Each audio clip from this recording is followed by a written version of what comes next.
물론 여긴 국민 라디오.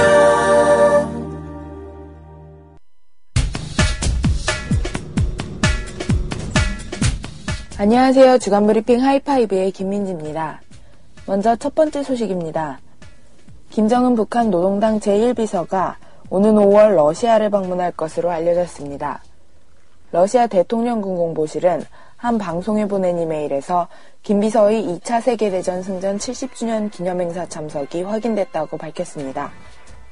또한 이 자리에는 박근혜 대통령도 초청받은 것으로 알려지면서 남북정상의 첫 만남 가능성이 제기되고 있습니다.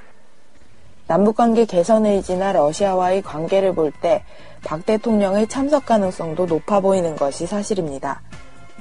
그러나 우크라이나 사태로 제재를 받는 러시아의 전승기념일에 서방국가 대부분이 불참할 것으로 예상돼 참가 결정에는 변수가 있을 것으로 예상됩니다. 마지막 소식입니다.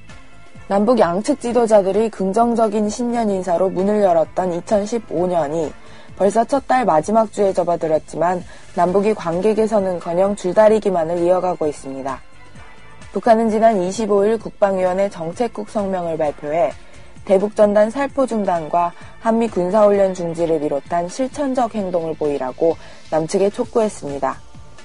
대화에 앞서 대화가 열릴 수 있는 분위기와 환경을 강조한 것입니다. 이에 우리 정부는 즉각 통일부 대변인 반박 성명을 통해 우리 정부가 선제적으로 조치할 생각은 없다는 뜻을 밝혔습니다. 그러면서 선제 조치 없이 일단 대화를 먼저 시작하자는 기존의 입장만을 재확인했습니다. 이상 주간브리핑 하이파이브의 김민지였습니다. 다음 소식입니다. 미국 의회조사국이 지난 21일 펴낸 보고서를 통해 북한을 테러 지원국으로 재지정할 경우 여러 부작용이 예상된다고 주장했습니다. 소니 픽처스 해킹 사건 이후 미국 내에선 북한에 대한 대응 조치 중 하나로 테러 지원국 재지정 문제가 거론되어 온 바 있습니다.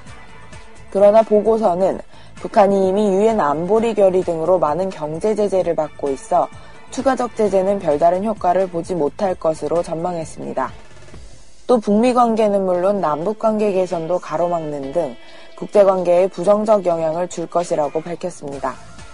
무엇보다 북한을 테러 지원국으로 재지정할 경우 북한은 미국 정부가 대화에 관심이 없다는 신호로 인식하고 새로운 핵실험이나 미사일 발사 시험 등을 추가로 일으킬 수 있다고 경고했습니다. 다음 소식입니다.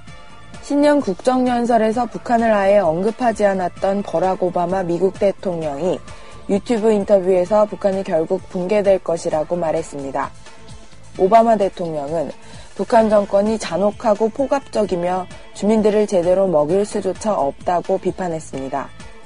오바마 대통령은 또한 제재 수단이 그렇게 많이 남아있지는 않지만 제재 수단으로서 군사적 해결책은 답이 아니라며 선을 긋기도 했습니다. 따라서 군사력보단 인터넷 등을 이용한 정보가 침투해 변화를 일으켜야 한다는 점을 강조했습니다.